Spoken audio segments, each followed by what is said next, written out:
జీఎస్టీలో సంస్కరణలు తీసుకురావడం శుభపరిణామమని ఆర్థిక మంత్రి పయ్యావుల కేశవ్ అన్నారు. జీఎస్టీ మార్పులకు టీడీపీ పూర్తి స్థాయిలో మద్దతిచ్చిందన్నారు. నిన్నటి భేటీలో కొన్ని రాష్ట్రాల ఆర్థిక మంత్రులు వ్యతిరేకించినా నిర్మలా సీతారామన్ చొరవతో ఏకాభిప్రాయంతో నిర్ణయం తీసుకున్నామన్నారు. పేద మధ్యతరగతి ప్రజల ప్రయోజనాల దృష్ట్యా నిర్ణయం తీసుకున్నామన్నారు. మోడీ గారి నేతృత్వంలోని ఎన్డీఏ పార్టీ ఆగస్టు 15న ఈ దేశానికి ఒక దీపావళి కానుక ఇస్తుంది అని ఎర్రకోట సాక్షిగా ప్రకటించిన నేపథ్యంలో జీఎస్టీ 2 రిఫార్మ్స్ ని చేపట్టడం జరిగింది. ఎన్డీఏ కూటమిలో ప్రధాన పాత్రధారి అయినటువంటి తెలుగుదేశం పార్టీ గౌరవ అధినేత శ్రీ నారా చంద్రబాబు నాయుడు గారు బేషరతుగా వీటికి మద్దతు పలకడం జరిగింది. ఆయన ఇవి నీడ్ ఆఫ్ ది అవర్.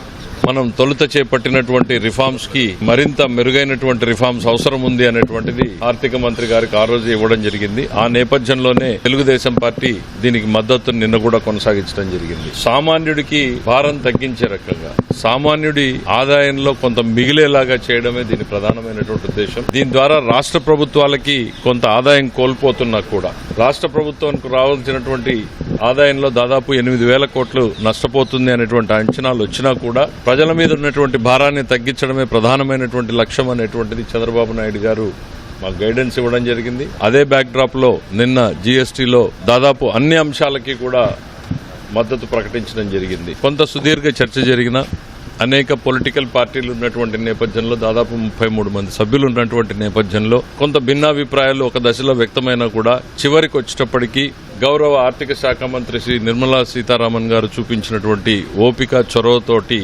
సుదీర్ఘంగా వాటికి సమాధానాలు చెప్తూ అందరినీ ఒక దారిలోకి తీసుకొచ్చేటువంటి ప్రయత్నం చేయడంతో చివరికి ఏకగ్రీవ తీర్మానంతో జీఎస్టీ ఈ మొత్తం రిఫార్మ్స్ ని ఒప్పుకోవడం జరిగింది. ఇది నిజంగా ఒక న్యూ బిగినింగ్. డెఫినెట్ గా ఎకానమీని కూడా రివైవ్ చేస్తుందని, ఇది ఉన్న మార్కెట్ ని మరింత ఎక్స్పాండ్ చేస్తుంది. ఉన్నటువంటి బిజినెసెస్ హౌసెస్ ఏవైతే ఉన్నాయో ఇండియన్ బిజినెస్లు కొంచెం మోర్ కాంపిటేటివ్ గా తయారవుతాయి ధరలు తగ్గించేటప్పటికి. ఇవన్నీ బెనిఫిట్స్ ని కూడా రాబోయేటువంటి 4-5 నెలల్లోనే మనం చూడబోతున్నాం. ఒక నెలలో మొత్తం ఆర్డర్స్ అన్ని ఇంప్లిమెంట్ చేయడం జరుగుతుంది. 22 అక్టోబర్ నుంచి వీటిని అమల్లోకి తీసుకురాబోతున్నారు.